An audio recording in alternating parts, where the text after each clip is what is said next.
문제 풀면 되죠? 네. 자, 1-111페이지 한번 봐보세요. 자, 1-111페이지 여기서부터 기부금이거든요. 기부금인데 112페이지 4번으로 오세요. 자, 법인세법상 기부금에 관한 설명이다. 옳은 걸 골라라 되어 있죠? 그죠? 4번이 옳아요. 4번이. 자, 국가 또는 지자체에 무상으로 기증하는 금품가액에는 법인이 개인 또는 다른 법인에게 자산을 기증하고 이를 기증받은 자가 지체 없이 다시 국가 또는 지자체에 기증한 금품의 가액을 포함한다.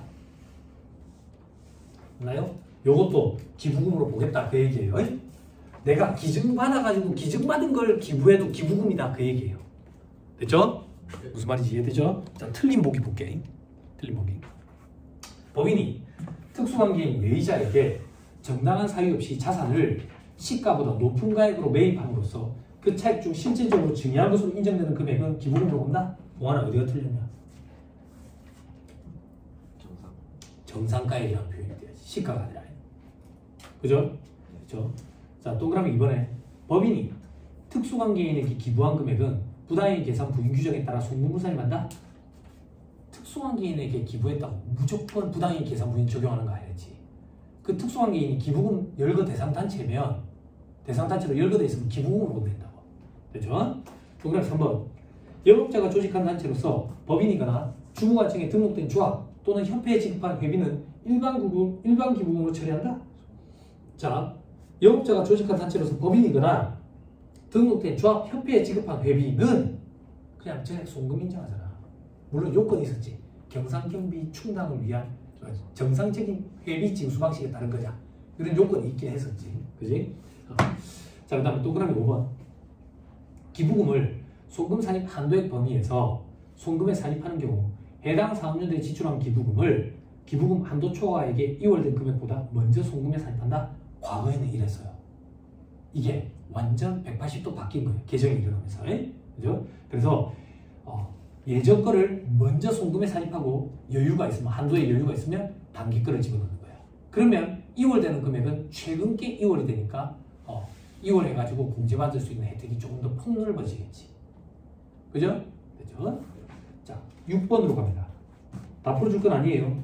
자, 6번에 제조업을 영위하는 사회적 기업 돼 있죠? 그러면 일반 기부 한도 계산할 때 20%로 곱하겠네. 그죠? 자, 저 밑에 괄호 2번 손익계산서상 영업의 비용의 기부금 계정 내역 이렇게 돼 있죠? 그죠? 거기 나를 보세요. 나. 원격 대학 형태의 평생교육시설의 시설비 기부금 돼 있죠? 그죠? 자, 900만 원. 근데 괄호에 25기 말에 약속음을 발행해서 건축자재를 구입해서 기부를 했는데 약속음은 26기 초에 결제가 됐대. 그럼 이 기부금은 25기의 기부금이야? 26기의 기부금이야? 25기라고 해요. 됐죠? 자, 이 문제 포인트야. 넘어갑니다. 7번은 같이 풀어야 될 거예요. 자, 다음 자료는 주식회사 진모 중소기업이랍니다. 사회적 기업은 아니래요. 그럼 일반 기부금 계산할 때 한도는 10%예요. 그렇죠? 25기 2025년 풀이고요. 시가 6천만 원짜리 건물을 일반 기부금 해당 단체에 3천만 원에 팔았대. 3천만 원에. 그죠? 그럼 정상가액은 얼마예요? 저가액 뭐네? 정상가액은 6천만 원에 70% 곱해야지. 그럼 4,800이지. 4,800. 근데 3천에 매각했다네. 뭐를 했지? 4,200이지. 쓰자. 자, 정상가액. 시가의 70%. 그죠? 6천만 원에 70%. 그러면 4,200이네. 근데 거래가액이 얼마인데? 3천만 원. 이 둘의 차이. 1,200이 기본금으로 위제되는 금액이지. 됐죠? 근데 대상이 어딘데? 대상이 일반 기부금 대상단체래. 그럼 요거는 일반 기부금으로 보는 거지. 됐죠? 자, 괄호 1번에 건물의 잔고가액 2천만 원 돼 있네. 회사는 매각할 때 유형자산 처분이 1천만 원 계산했네. 뭐 어쩌라고. 괄호 2번에 기부금 관련 세부 조정 전에 차가감 소득금액이 5천만 원이네. 차가감 소득금액 5천만 원. 됐죠? 그리고 해당 사업인데 공제 가능한 2월 결손금액이 되어 있네. 1,000만 원. 그죠? 그리고 나머지 없다네. 나머지 없어. 자, 그럼 됐네. 그죠? 차가운 소득금액에서 시작해야지. 그죠? 뭐? 기준소득금액 계산해야 되니까. 기부금은 얼마인데? 기부금은 특례 기부금이 있고 일반 기부금인데 지금 일반 기부금에 1,200만 원 있다. 한도 계산해야지. 한도. 한도는 어떻게 계산하는데? 차가운 소득금액에서 시작은 됐지? 차가운 소득금액 5,000만 원 더하기 기부금 다 더해야지. 특례 기부금은 없네? 일반 기부금 1,200 더해야지. 그리고 여기서 2월 결손금 빼야지. 그지? 중소기업이 아니야. 중소기업이네? 그럼 발생주도에 제한이 있는 2월 결손금인데 한도 없이 다 뺀다고. 얼만데? 1,000만 원. 됐죠? 여기 기준금액이지. 그러면 이게 얼만데? 5,200이네. 5,200. 요거에 대해서 특례 기부금은 50%로 한도. 근데 없네. 없지? 그지? 소금 인정받은 금액이 없어. 그러면 이제 일반 기부금 와야지. 일반 기부금 5,200 곱하기 10%. 그럼 520. 됐지? 한도 초과되네. 그 전에 뭐 판단해야 하는데 정기로부터 2월 된 기부금 2월에 잔액이 있는지 판단해봐야지. 없네. 없어. 그럼 요것만까지 하면 되겠네. 소금 불산액 680만 원. 기타 사유출.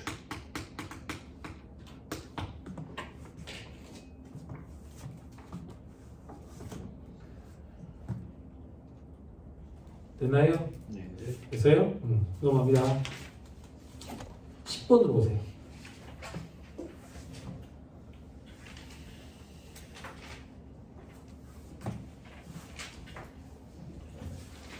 제조업을 영위하는 영리내역법인 주식회사 A 사회적 기업이 아니랍니다.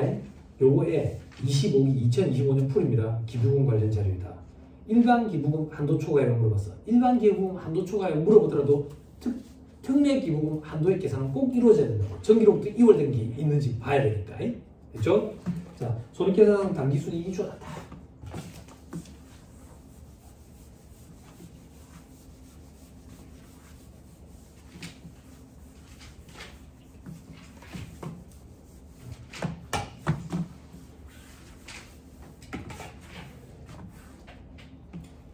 자, 손익계산 당기순이익이 500만 원이다. 거기에 입금산입, 송금산입 그 위에 괄호 이번에 기부금 관련된 세무조정 사항을 제외하고 이거래. 그럼 입금산입, 송금산입 얼마? 1,000만 원. 송금산입, 입금산입 얼마? 1,200만 원.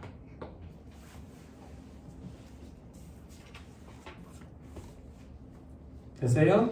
그렇죠? 자, 그 밑에 손익계산상 기부금 내역 전액 현금으로 지급하면 그래. 천재지변으로 인한 이재명 구호금품 특례 기부금이지. 특례 기부금 300만 원. 자, 그 다음 무료로 이용 가능한 아동복지시설 기부금 200만 원. 일반 기부금 200만 원.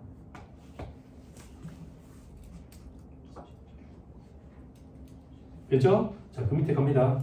단기 중에 특수관계 없는 공익법인 일반 기부금 대상단체에 양도했대. 토지를. 장부가액은 4천만 원이야. 얼마에 양도했는데 5천만 원에 양도를 해. 이게 거래가액이야. 시가는 얼마인데 8천만 원이네. 저가 양도를 했네. 저가 양도. 특수관계 없잖아. 의제 기부금 문제를 판단해봐야지. 그러면 시가에 70배로 곱하니까 정상가액은 5,600이야. 근데 얼마에 거래했는데 5천만 원. 600만 원만큼이 의제 기부금인데 대상단체가 일반 기부금 대상단체니까 여기에 들어가야지. 600만 원. 직접적인 세무조정은 없다고. 됐죠? 저가 양도인 경우에. 고가매입은 송금산입 마이너스 유보라는 세무조정이 들어가야 되지만. 됐죠? 자, 그 밑에 괄호 5번 22기. 지금은 25기야. 22기에 발생한 결손금으로서 이후에 과표를 계산할 때 공제되지 아니한 금액이 1,000만 원이 있대. 이월 결손금이 있는 거야. 됐죠? 이 회사가 중소기업이냐 그런 말이 있어요? 없다고. 괄호 6번 보자. 과표 계산할 때 각 3년도 소득금액의 80%까지만 공제할 수 있는 법이네. 일반 법이네. 중소기업이 아니네. 그지? 그지? 자, 합시다. 자, 기부금 얼마인데? 800. 한도 계산에 차가감 소득금액에서 시작해야 되거든. 자, 차가감 소득금액은 얼마 되는데?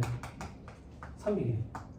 300. 그죠? 그럼 차가감 소득금액 300. 기부금 넣어야지. 특례 기부금, 일반 기부금. 그죠? 이게 얼마인데? 1,400. 그지? 여기서 2월 배송금을 뺄 건데 요거에 80% 한도에서 뺀다고. 80%. 요거 곱하면 얼마가 되냐면 8, 4, 30, 8, 1120이야. 1120. 근데 2월 배송금은 1,000만 원이거든. 천만원. 1000만원 다 빼면 되겠네. 됐죠? 그렇죠? 자, 이 금액을 계산하면 얼마가 되는데 이 금액을 계산하면 이거 암산해봐. 1400에서 1100원. 400이네. 400만원. 요거의 한도는 50%. 됐죠? 그러면 200만원이네. 한도 초과되네. 근데 전기로부터 이월된 게 있는지 살펴봐야지. 전기로부터 이월된 게 없네? 없어요? 그러면 송금물살이 100만원. 기타 사유죠. 자, 그 다음에 일반 기부금 한도 계산할게. 중에서가 하는 게 아니라 구분하기 위해서 노란색으로 할게. 노란색은. 자, 기준소득 금액 아까 얼마? 400만원. 요거에 400만원. 여기서 특례 기부금으로 송금 산입된 금액을 차감해야 돼. 특례 기부금으로 송금 산입된 금액. 특례 기부금 300인데 100만원만큼 한도 초과됐으니까 200만원만 송금 산입이 됐어. 됐죠? 요거에 10% 한도라고 사회적 기부해야 되니까 그러면 20만원. 그냥 한도 초과. 송금물 산입 780 기타 사유주.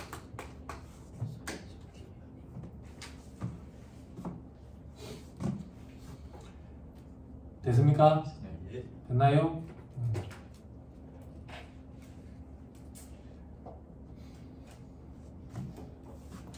자, 115페이지 보세요. 자, 11번. 자, 포인트만 볼 거예요. 제조업을 영위하는 주식회사 C가 중소기업이고 사회적 기업은 아니랍니다. 자, 괄호 1번에 손익계산상 기부금 내역에 다를 보세요. 다. 대표이사 동창회 기부금 돼 있죠? 그죠? 이거 비지정 기부금이라고. 그죠? 송금물산입 때. 송금물산입. 그런데 괄호 안에 보니까 제품으로 기부했네. 현물 기부금이야.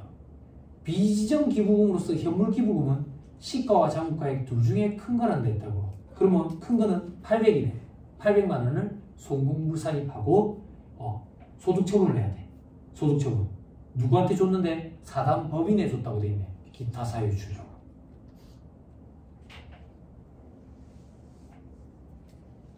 됐죠? 그죠? 자, 그 다음에 밑에 괄호 이번에 기타 기부금 관련 내역에 가 보세요. 가. 정기 말 사회복지법인에 일반 기부금 대상단체라지. 정기 말 사회복지법인에 어음을 발행하고 손익계산상 기부금으로 회계처리를 했었대. 정기 말에. 그러면 정기 말에 기부금으로 회계처리 됐으면 정기의 기부금이 아니잖아. 그럼 정기에 송금물산입 유보라는 세무조정이 있었겠지. 그럼 단기에는 송금산입 마이너스 유보라는 세무조정으로 추인을 시켜야지. 그지? 그리고 2천만 원을 어디에? 일반 기부금에다가 집어넣어야지. 됐습니까? 됐나요? 송금산입 마이너스 유보라는 세무조정을 추가적으로 해줘야 돼. 요거 빠뜨리면 안 돼. 그럼 차가감 소득금액 틀어진다고요. 그죠? 됐습니다. 그 정도 보면 됩니다. 12번으로 옵니다. 12번 포인트만 봅니다. 두 번째 줄 끝에 흡수합병됐다고 되어 있죠. 그죠? 자, 괄호 2번에 단기 순이익에서 시작하는데 합병에 따른 양도차익 1억 2천 포함 합병에 따른 양도차익은 차가감 소득금액 계산할 때 배제한다 했었어. 이 문제 포인트는 그거 하나. 또 넘어갑니다. 자, 1-116페이지 13번에 첫째 줄 중간에 중소기업이고 사회적 기업이라고 되어 있죠? 그죠? 그때 괄호 3번으로 괄호 3번 영업자가 조직한 법인인 단체에 지급한 일반 회비야. 일반 회비. 그거를 그 다음 줄에 손익계산상 세금과 공가로 계산했대. 비용 처리했네. 비용 처리 잘했네. 전액 다 송금 인정되니까. 됐죠? 다시 괄호 3번의 첫째 줄 끝에 독립기념관에 고유목적 사업비로 지출했대. 요거 일반 기부금이지. 근데 회사가 세금과 공가 처리했다네. 직접적인 세무 조정 없이 기부금에다가 집어넣어서 한도 시부인 계산을 해야지. 됐나요? 네. 됐죠? 오케이, 됐습니다. 하나만 더 보면 끝납니다. 117페이지 15번 보세요. 15번. 자, 괄호 2번에 포괄 손익계산상 기부금 내역 돼 있죠? 하나, 둘, 셋, 네 번째에 대한적십자사에 기부한 기부금이 되어 있죠. 그죠? 100만 원. 어음을 발행했다네. 결제일은 언제야? 2026년에 기부금이라고. 올해 기부금 달면 돼, 안 돼? 송금불사를 유보하고 기부금에서 빼야 돼. 됐나요? 됐죠? 다 했습니다. 나머지는 전부 다 반복입니다.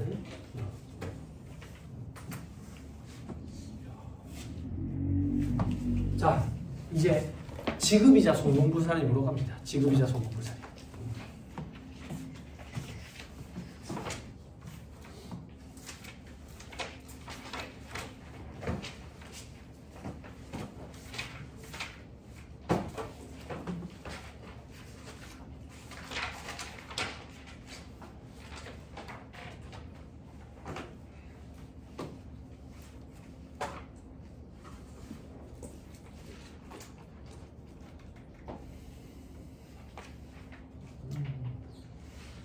구절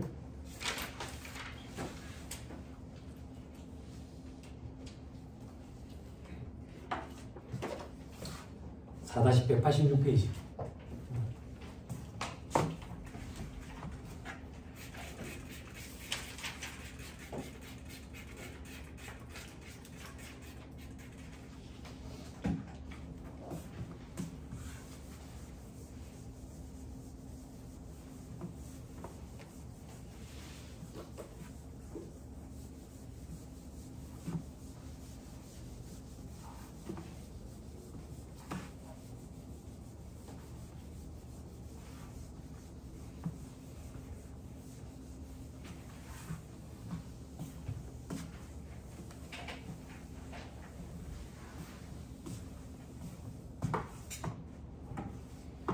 자, 지급이자 송금불사님. 지급이자가 있다는 얘기는 차입금이 있다는 얘기고, 회사 운영하는데 차입금이 없을 수는 없지. 그럼 당연히 발생하는 비용이니까 송금으로 인정해 주는 게 원칙이라고. 다만 네 가지 법에 정하는 거는 송금으로 인정이 안 돼. 근데 이 네 가지가 순서가 정해져 있다고. 순서대로 불산입시키는 거야. 제일 처음 채권자금명사치이자, 비실명 채권주권이자, 건설자금이자, 그리고 업무무관차선은 지급이자. 순서대로 송금불산입시킨다고. 왜? 업무무관차선은 지급이자 송금불산입할 때 선순위에서 불산입된 걸 배제하고 하도록 되어 있거든. 그러니까 순서대로 해야 돼. 순서대로. 됐죠? 자, 밑에 1, 2순위. 뭐 이것까지는 뭐 순서대로 할 필요 없지만, 자, 이거는 송금불산입하고 대표자 상해 처분한다고. 다만 원천징수된 게 있다면 국가로 갔으니까 기타 사유주 처분할 거라고. 여기서 중요한 건 밑에 별표시 1번의 범위에 동그라미 1번. 해당 사채를 차입하고 지급하는 이자뿐만 아니라 알선수수료, 사례금, 이것도 다 이자야. 이것도 포함한다고 해. 자, 다음 페이지 동그라미 2번. 거래일 현재 주민등록표에 의해서 거주사실 등이 확인된 채권자가, 즉 돈을 빌려올 때는 확인이 됐었어. 근데 돈을 빌려가지고 갚았거든. 갚고 났더니 이 사람이 소재불명이 됐대. 죽었을 수도 있잖아. 그치? 그거는 채권자 불분명으로 보지 않겠다 그 얘기야. 됐죠? 다 변제하고 나서 소재불명이 됐대. 그런 것까지는 채권자 불분명으로 보지 않겠다고 해. 됐죠? 자, 여러분 졸려? 힘들어? 네? 속상해? 병된다. 속에 있는 말을 해야 된다. 병돼.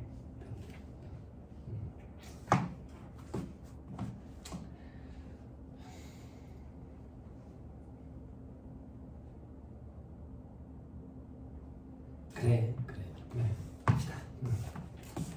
자, 그 다음 3술에 이제 건설자금이자.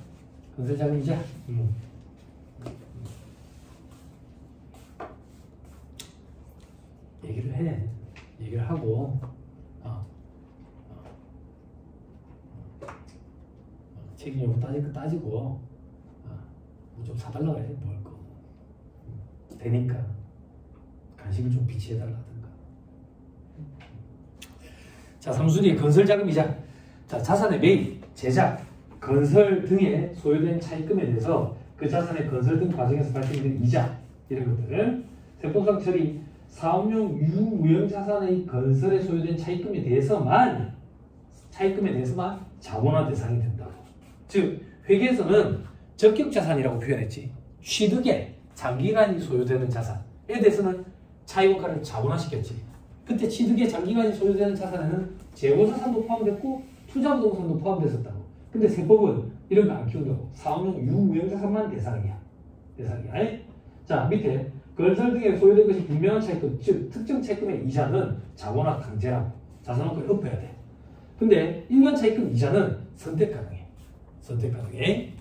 회계는 어땠는데요? 강제야. 그럼 세법의 시험은 어떻게 나온대요? 세법 시험에 세부담 최소화 과정. 세부담 최소화 과정이라는 얘기는 단기에 비용으로 처리하는 게 훨씬 더 세부담이 최소화돼. 즉 단기에 비용으로 처리하려면 자본화를 안 시키거든. 그래서 그렇게 시험 문제가 등장하지 않아. 책에 있는 문제는 어떤 문제인데요? 가능한 많은 금액을 자본화한다 라고 가정했을 때 해봐라. 그러면 일반 차입금에 대한 지급이자도 자본화를 시켜야 되니까 계산을 해봐야 되겠지. 그럼 출제 교수님들이 그렇게 출제하느냐? 아니, 그래서 계산 문제 잘 안 나와.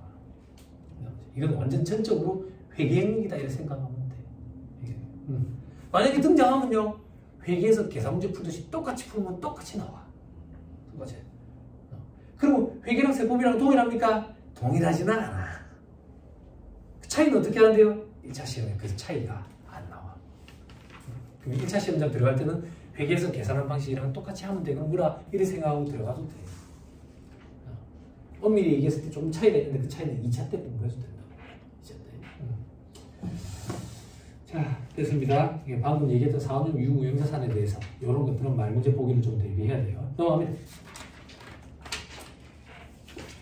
자, 사례를 통한 건설자금이자 계산 방법 사례 다 봤다. 여러분들이 개별적으로 보시면 됩니다. 여기에 중요한 거 하나 있다. 표 밑에 별표시 건설 차입금에 대한 연체이자 처리 방법. 이거 시험에 말문제 보기 꼭 구성한다. 특정 차입금에 연체로 생긴 이자를 원본에 가산했을 때 그 가산한 금액은 해당 상년도 자본적 지출로 하고 그 원본에 가산한 금액에 대한 지급이자는 송금을 한다. 됐죠? 그 이자를 원본에 가산하면 그게 다시 또 차입금이 되잖아. 근데 기존 차입금에 대한 이자만 자본화 대상이 되고 원본에 가산한 차입금에 대한 이자는 그거는 대상이 안 된다 그 얘기야. 즉 단기 비용 처리해야 된다. 됐죠? 저 밑에 괄호 4번에 자본화 선택이 가능한 일반 차입금 이자의 계산 방법 되어 있는데 동그라미 1, 2번 여러분들은 회계 시간에 동그라미 1번이 한도라고 공부했죠. 동그라미 2번이 일반적인 계산 방법이고 똑같이 하면 된다 그 얘기예요. 다음 페이지 괄호 5번에 세무조정. 이게 중요하죠. 특정 차입금에 대한 건설자금 이자를 이자 비용 처리해야 돼. 이자 비용. 그러면 송금물사는 유보 아니냐 이거야. 비상각자산이면 그래야지. 상각자산이면 말이 다르고. 상각자산이면 어떻게 하는데 건설이 진행 중이면 송금물사는 유보하면 돼. 근데 완공이 됐으면 즉시 상각의제로 보는 거지. 즉시 상각의제로. 됐죠? 그래서 시부인 계산이 돼야지. 됐죠? 왜? 자본적 지출인데 비용 처리했으니까. 됐습니다. 그 정도 보시면 안 되겠어요. 넘어갑니다. 191페이지. 지급이자 송금물살 파트에는 채권자분명 사채이자 요거 하나 살짝 걸고 업무공간 자산은 지급이자 송금물살 이거 계산하도록 등장해요. 건설자금 이자는 말문제 보험을 구성한다 이렇게 생각하면 되고요. 자, 업무공간 자산에 대한 지급이자 송금물살을 해보자. 자, 계산 사실 지급이자 곱하기 차입금 분의 업무공간 동산, 부동산 특수관계에 대한 가지금. 됐죠? 근데 적수 계산한다더라. 자, 지급이자 업무공간 가지금 적수부터 보자. 위로 올라가서 특수관계인에 대한 것만 적용하고 동일인에 대해서 가지금 가수금이 있을 때는 상계한 순회기 원칙이다. 이렇게 해야 납세자에게 유리하다. 근데 각각 상환기간 이자에 대한 약정이 각각 있으면 이건 별개거든. 각각 계산해야 된다. 상계 불가능하다.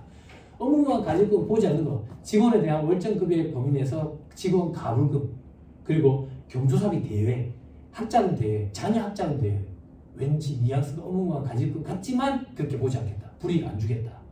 자, 동그라미 2번 원전지수 시기 특례 규정에 따라 가지고 미지급 배당 상해에 대해서 소득세를 대납했대. 이것도 업무공간 가지금을 보지 않겠다. 즉 불이익 주지 않겠다. 동그라미 3번 우리 사주 조합원에 대해서 우리 사주 즉 주식 취득 자금을 회사에서 빌려줬다. 업무공간 가지금을 보지 않겠다. 그냥 복지 혜택으로 보겠다. 동그라미 4번에 귀속 불분명분에 대한 대표적 상해 처분에 대한 소득세 대납에 앞에서 했었죠. 업무만 가지고로 보지 않겠다. 자, 동그라미 5번. 동그라미 5번 이렇게 기억해야죠. 주택 구입자금, 주택 임차자금 대외 업무가 가지금 맞다. 다만 중소기업 직원에 대한 건 아니다. 됐죠? 중소기업 임원에 대한 거는 맞다. 근데 중소기업 직원에 대한 것들이더라도 그 직원이 지배주주와 특수관계가 있으면 안 된다. 됐죠? 됐죠? 오케이. 자, 이제 왼쪽으로 올라간다. 업무관 동산 부동산 적수에는 취득가액 평가하는 게 원칙이다. 다만 부당이익 계산 부인으로 인해서 시가초과액 있지.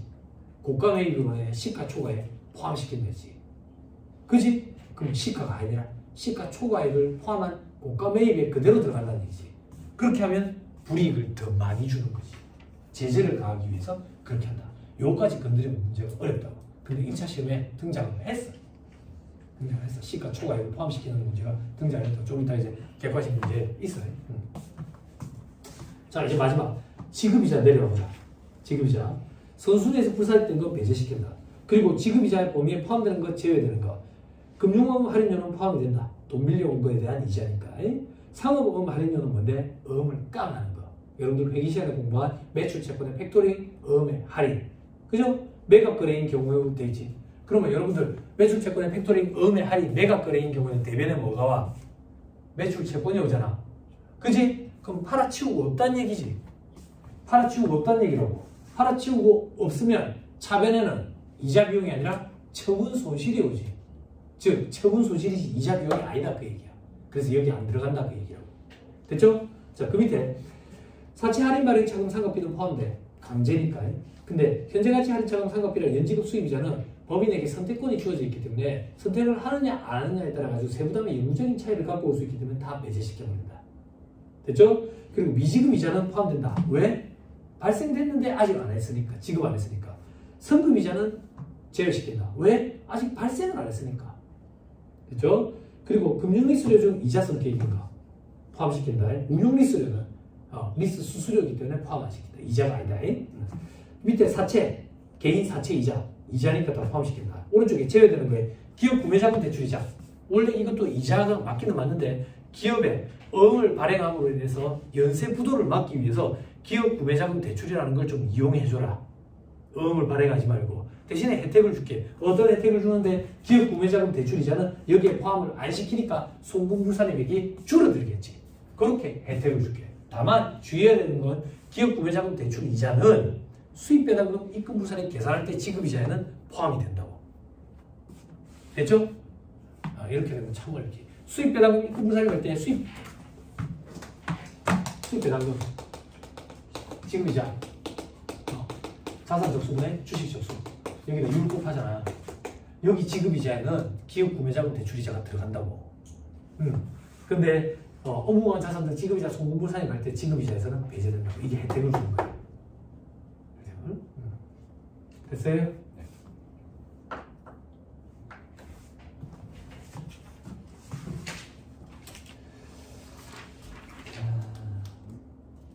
오른쪽에 차입금 적수가 계산 제시되지 않은 경우에 계산 방법도 있는데 이런 거 암기하시면 안 했죠. 그냥 방정식 생각하면 돼요. 그냥.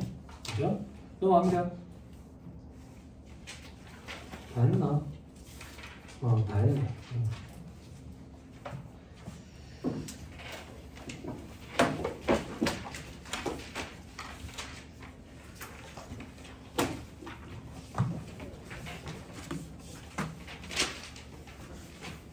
1-120 120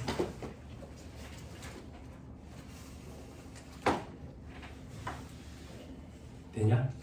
네. 더워? 아닙니다. 네? 왜 얼굴이 자꾸 빨개져? 부끄러워? 아니냐? 네, 아닙니다. 너가 젤리 먹고 있으니까 그래, 이게 더 어리는데 요즘에 조카들까지 보고 있거든. 그 집에 애가 넷이 있어요 지금. 초등학교 3학년 올라갈 애 둘, 1학년 될 애 하나, 그 밑에 애 하나, 이렇게 넷이 있어. 또 넷이. 그래서 집이 아수라장이야.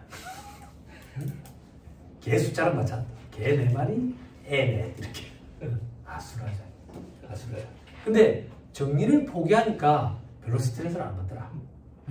발을 디딜 때 이렇게 딛는 거야. 이렇게. 발을 디딜 때. 그러니까 스트레스가 좀 덜 하긴 하더라. 근데 애들이 있으니까 좋긴 하더라. 얼마나 그래. 애들 보고. 그래서 집에 하리보 젤리가 많아. 그리고 저거 조개 모양 그 초콜릿 그 뭐지? 조개 모양 초콜릿 그 뭐야? 아니 기억이 안 나네. 유명한 거 있잖아. 비싼 그런 거. 고디마 말고 조개 모양으로 유명한 초콜릿. 비싼 거 있잖아. 여자애들은 또 초콜릿을 좋아하니까.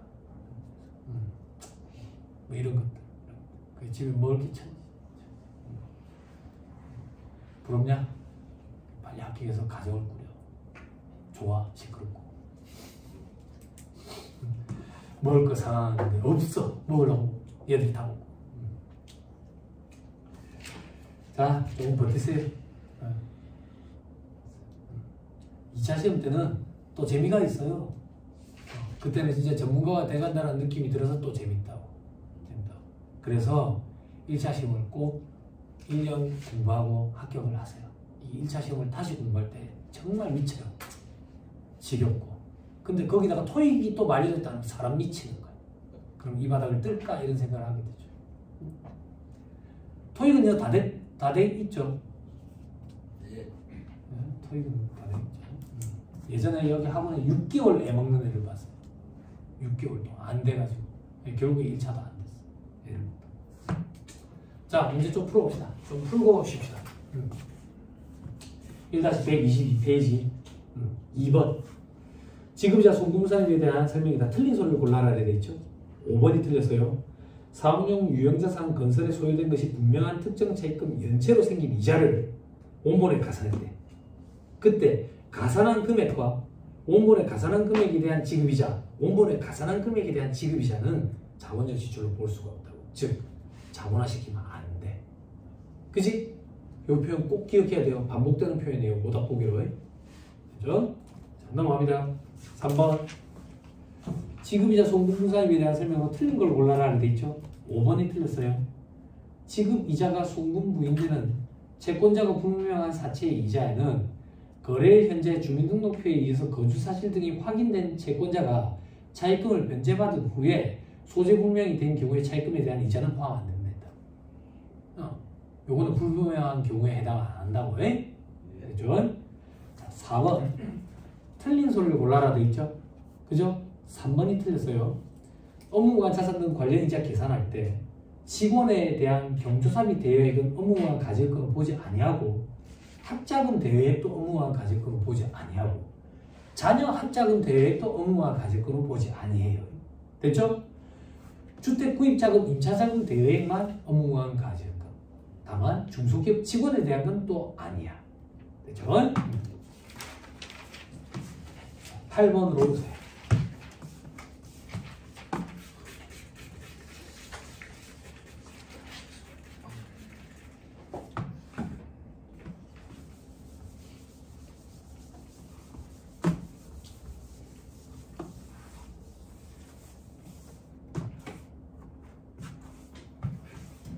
자, 제조업을 영위하는 내부법인 주식회사 E에 다음 자료를 이용해서 세부담 최소화 관점에서 5기 사업년도와 6기 사업년도의 건설자금 이자에 대한 세무조정을 해보래. 세부담 최소화 관점이야. 그럼 세부담 최소화 관점이면 일반 차입금에 대한 지급이자는 자본화를 안 시키는 게 세부담 최소화 관점의 부합해. 그렇잖아. 단기 비용 처리해버리는 게. 그죠? 자, 해보자. 차입금 관련 명세서의 차입 목적. 사업용 본사 건물 신축 목적이네. 은행 차입금 8억이네. 이자율은 연리 8%야. 우리 시험에 복리로는 안 나와요. 복리로 나오면 굉장히 까다로운데 재경관리에서 시험에는 4개월 복리로 시험에 등장한 적이 있어. 그럼 4승을 해야 돼. 3개월 복리로. 예, 그런 게 있는데 우리 시험은 아직 그렇게까지 등장한 적은 없다. 자, 차입기간 보니까 2025년 7월 1일부터 2026년 6월 30일까지네. 2개 연도에 걸쳐져 있네. 그치? 그럼 자본화 대상 기간이 7월 1일부터 6월 30일까지냐? 건설 기간을 또 살펴봐야 되겠지. 그치? 됐죠? 저 밑에 바로 3번에 있네. 본사 건물 신축 공사 기간은 9월 1일부터 2026년 2월 28일까지네. 그럼 중복되는 기간은 9월 1일부터 2월 28일까지니까 9, 10, 11, 12, 1, 2 6개 6개월이 자본화 대상 기간이네. 되죠? 새로운 걸 한 게 아니에요. 여러분들 회계 시간에 공부했던 그거예요. 됐죠? 자, E는 본사 건물에 대한 감가상각비를 계산하지 않았고 본사 건물에 대한 6기 감가상각 범위액은 1,000만 원이다. 1,000만 원이다. 자, 그렇죠.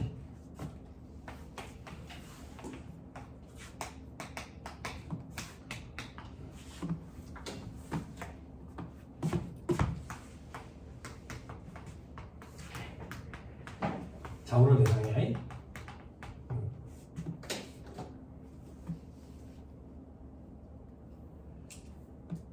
됐죠? 됐죠? 세부 조정할게요. 자, 5기에 은행 차입금이 얼마인데? 8억이야, 8억. 아, 이거 빠뜨렸다. 바로 2번.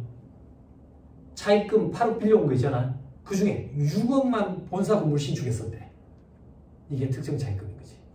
2억은 사용 용도가 불분명해. 그치? 근데 이자 비용 발생되고 있지. 이게 일반 차입금이지.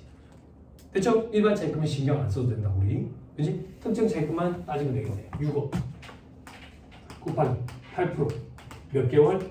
12분의 2개월.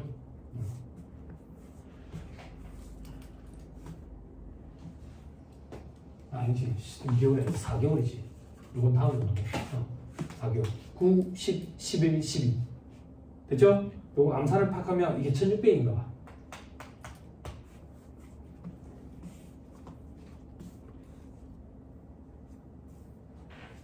됐죠? 자, 괄호 1번에 라를 봐봐. 괄호 1번에 라. 주식회사 E는 이자 비용을 월할 계산해가지고 손익계산서에 비용으로 계산했대. 이 1600을 비용으로 잡아놓은 거지. 그럼 세무조정 성공물살이 1600만 원 유도. 됐죠? 요게 5기의 세무조정. 자, 이제 6기를 가자.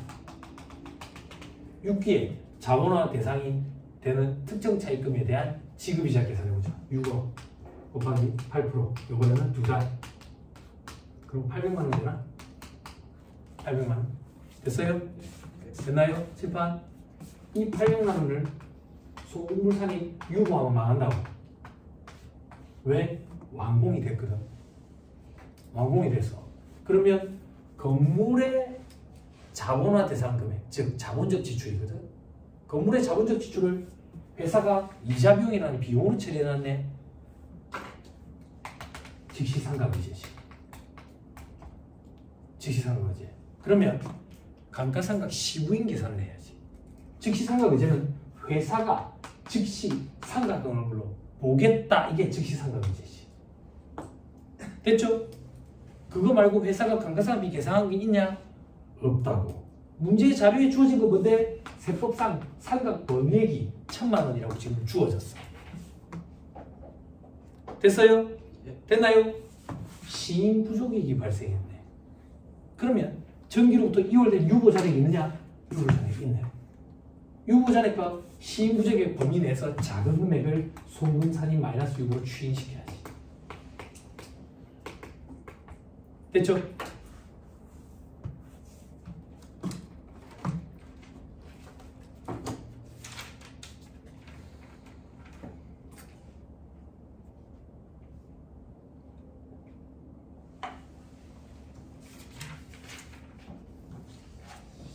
됐나요?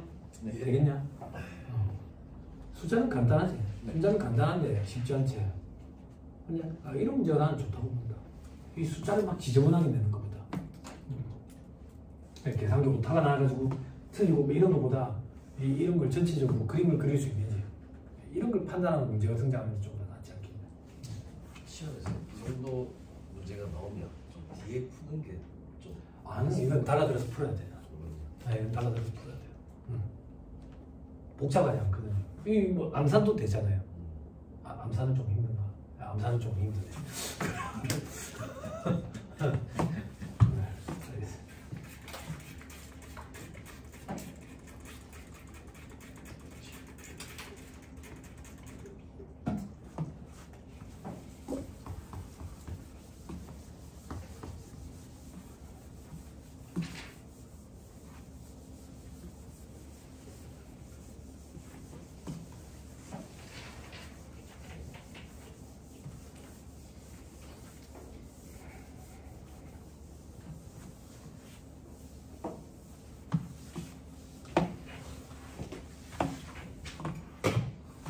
문제 조금 더 풉시다. 10번 제조업을 영위하는 주식회사 A의 25기 사업년도 2025년 풀입니다. 세무조정할 때 지급이자에 대한 송금부사지 배급 계산해라. 자, 괄호 읽으네. 손익계산상 지급이자 내역돼 있죠? 그죠? 바로 나왔네. 5,000원 옆에 비실명 채권이잖아요. 송금부사지 상회해야지. 근데 별 표시 한번 따라가 보자. 이 중에 1,900원은 원천징수했다네. 그럼 1,900원은 송금부사지 상회, 기타 사유 유출. 나머지 3,100원만 송금부사지 상회. 됐죠? 자, 그 밑에 지급이자 5%짜리 5만원짜리 한번 보자. 사옥 신축. 준공 제작은 2026년이야. 이걸 위한 차입금이자 특정 차입금이잖아요. 그 4만원과 장기 건설 중인 재고자산에 대한 차입금이자 만원으로 구성. 재고자산에 대한 차입금은 이자는 자본화 대상이 아니랬다고 세법에서는. 그죠? 그럼 위에 사옥 신축을 위한 차입금이자 4만원만 송금부사를 유보하면 되겠네. 그럼 나머지 만원은 그냥 이자 비용이지. 됐죠? 자, 그 다음 연지급 수입이자 있네. 그지? 조금 있다가 저기 이제 업무와 자산들 지급이자 송금부사를 밑에 배제시켜야 되겠네. 됐죠? 자, 밑에 괄호 2번 주식회사 A는 해당 법인의 대표이사에게 업무와 직접 관련 없는 대여금으로 5만원을 지급했대. 5만원. 적수는 1825000이래. 됐어요? 자, 그럼 뭐 하면 되는데? 지금 업무와 자산 등 지급이자 송금부산이 돼야지. 그죠? 업무와 자산 등 지급이자 송금부산. 자, 어떻게 계산하는데? 지급이자 곱하기. 우리도 공부하는 차원에서 지급이자 전체를 그렇게 하면 안 되겠네. 자, 해보자. 지급이자 5%짜리에 5만원 있었지. 근데 그 중에 4만원은 부인됐잖아. 그지?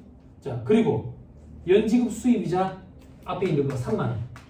그 중에 연지급 수입이자는 세부담이 영구적인 차이를 갖고 있고 만원 빼야지. 여기까지 됐어요?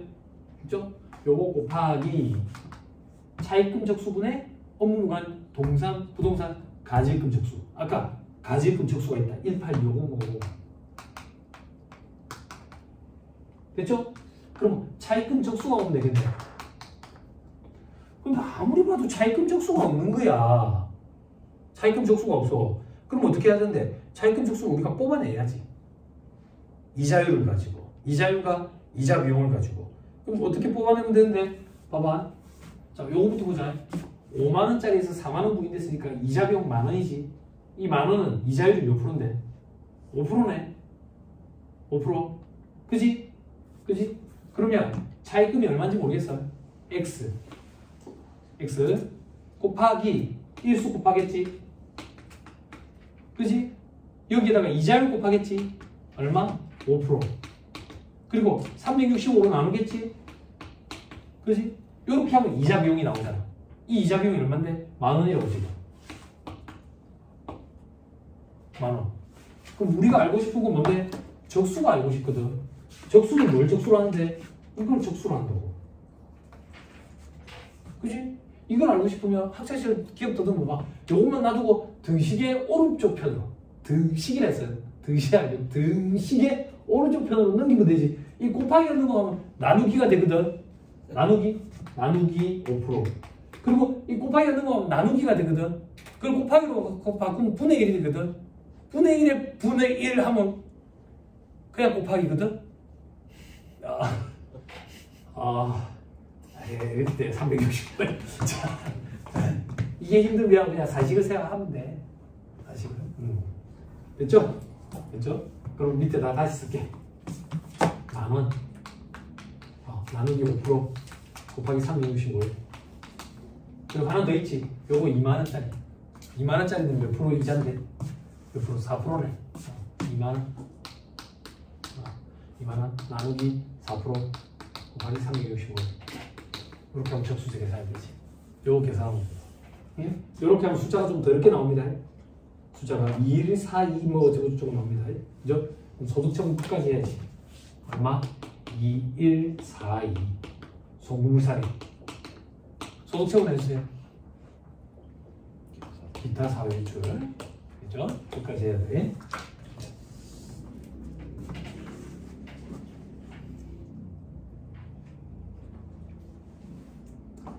됐지요? 화면에 걸리는 데에서 쓰려니까 한 문제 쓰고 한 문제 주고 뭐 그래야 되네. 11번 딱 꺼내서 한번 해볼게요. 11번. 제조업을 영위하는 중소기업도 있죠. 중소기업 체크 다 하고. 주식회사 A의 25기 차입금 및 대여금에 관한 자료이다. 그죠? 법인세법상 송금불산입으로 세무 조정하는 지급이자 중에서 기타 사유축으로 소득 처분되는 거 물어보래? 그럼 우리 머릿속으로 좀 더듬어 보자. 지급이자 송금불산입 4개가 있잖아요. 1순위부터 4순위까지. 그 중에서 기타 사유축으로 소득 처분되는 게 뭐가 있는데? 채권자금융 사채이자 비실명 채권증권의 이자 중에 원천 징수된 거. 그리고 업무무관 자산 등 지급이자. 그죠? 송금불산입하고 기타 사유축 처분하지. 이걸 떠올리고 접근을 해야 돼. 자, 해보죠. 단기말 현재 차입금 및 지급이자 내역돼 있죠. 사채이자 있네. 얼마? 400만 원. 밑에 별표시가 오자. 채권자가 불분명한 사채이자네. 송금불산입 상해잖아. 그런데 원천 징수한 게 100만 원이네. 요건 송금불산입 100만 원 기타 사유축. 나머지 300만 원만 송금불산입 상해. 됐죠? 됐죠? 자, 그 다음 위로 다시 올라가서 운영자금 대출이 있네. 1억이고 이자는 500이네. 밑에 별표시에 보니까 2개짜리에 은행 차입금이고 적수는 365000 줬네. 됐나요? 네. 됐어요? 자, 밑에 단기말 현재 재무상태표상 대여금에 대해 업무무관 자산 등 지급이자 송금불산이 물어보는 거야. 됐죠? 대표이사한테 돈 빌려준 게 있네. 귀속이 불분명해서 대표자 상여로 처분한 금액에 대한 소득세를 대납했다네. 업무무관 가지금을 보지 않는다 했어. 됐지?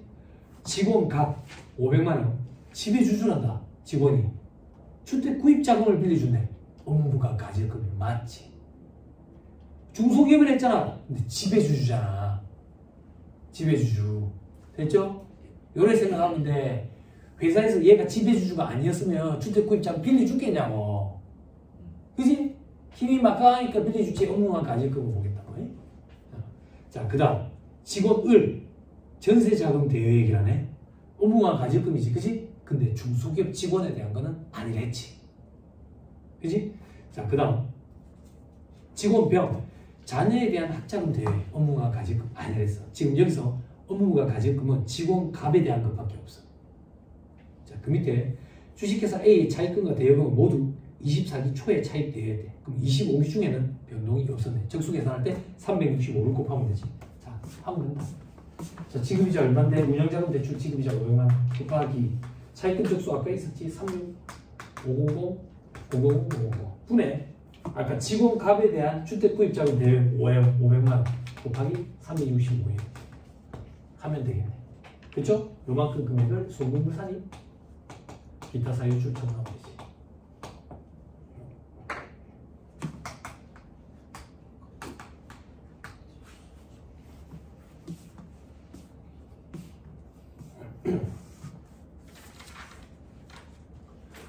됐나요? 좀 더 갑니다. 12번 중복됩니다. 포인트만 볼 겁니다. 자, 두 번째 줄에 보니까 송금불산입으로 세무조정한 지급이자 중에 기타 사유축으로 처분되는 금액 물어봤죠? 그죠? 그죠? 여러분들이 하시면 돼요. 그 중에 업무와 자산을 지급이자 송금불산입 파트만 조금만 볼 거예요. 바로 2번 보세요. 재무상태표상 정기에 특수관계인으로부터 취득해서 보유하고 있는 업무무관 자산 취득가액은 2,000이야. 근데 시가는 1,200이라고. 고가매입이네. 고가매. 그죠? 됐어요?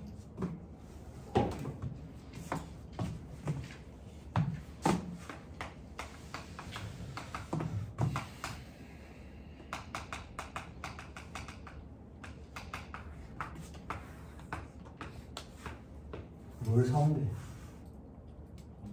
그냥 자산이네. 자산. 그죠? 거래가액 얼마인데? 5,000. 시가는 1,200. 장사한 놈이 비싸게 팔았네. 잘했네. 장사한 놈이 비싸게 사왔네. 바보냐 이거야. 바보가 아니더라. 왜? 특수관계가 있더라. 부당이익 계산분이 전부가 있다고. 물론 중요성 요건을 검토해야지. 그치? 3억원과 시가 5%. 둘 중에 작은 거 이상인지 따져봐야지. 해볼까? 자, 거래가액 2천. 시가 1200. 차이 800. 그지? 3억. 그리고 시가의 5%. 둘 중에 작은 거 이상이야. 맞네. 그럼 부당이익 계산부인을 적용하지. 부당이익 계산부인을 적용하면 어떻게 되는데? 얘가 취득한 가액은 시가로 바뀌는 거지. 얘는 원래 장부에 얼마라고 달았을 건데 자산 이렇게 자산 이렇게 달았을 거라고요. 이렇게. 그런데 자산은 1200이 되고 나머지 800은 부당이익 계산부인이 되지. 그럼 어떻게? 자산은 일단 감액시켜야지. 자산을 일단 감액시켜야 되니까 송금상이 800 마이너스 6억. 이와 동시에 부당이익 계산부인 입금상이 거래 상대방에 대한 소득 처분이 일어나겠지. 그지? 됐어요? 네. 됐죠? 이 문제 포인트는 이건 아니에요. 근데 조금 보여드리는 거예요. 됐죠? 됐죠? 업무무관 자산은 지급이자 송금무상이 지급이자 곱하기 차입금 적수분의 업무무관 동산, 부동산, 가지입금 적수 계산하는데 이 자산이 업무무관 자산이에요. 그럼 여기에 들어가야 되잖아. 여기에 들어갈 때 세법상 자산가액이 들어가야 된다고 생각을 한다고. 세법을 하니까. 그럼 세법상 자산가액은 1200이라고. 그런데 우리는 이걸 적용을 안 한다고. 어떻게? 불이 제재를 가하기 위해서 시가 초과액을 포함한다 돼 있다고. 그러면 2000이 된다 그 얘기야. 여기는 고가 매입한 가액 그대로 들어간다. 시가 초과액을 포함하니까. 됐어요? 네. 그러면 시가평가가 아니죠. 그죠? 이렇게 하면 분자가 커지니까 훨씬 더 송금 무사입되는 금액이 커지겠죠. 이렇게 우회적으로 제재를 가하는 거예요. 됐죠? 이렇게 나오는 문제가 좀 어려운 거예요. 됐죠? 오케이. 이 문제 포인트는 요거 하나.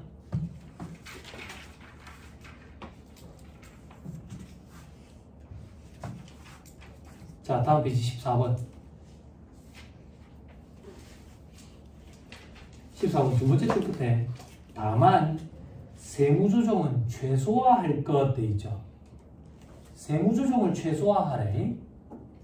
저 밑에 괄호 3번 재무상태표상 건설 중인 자산 27기의 완공이죠. 지금은 25기거든.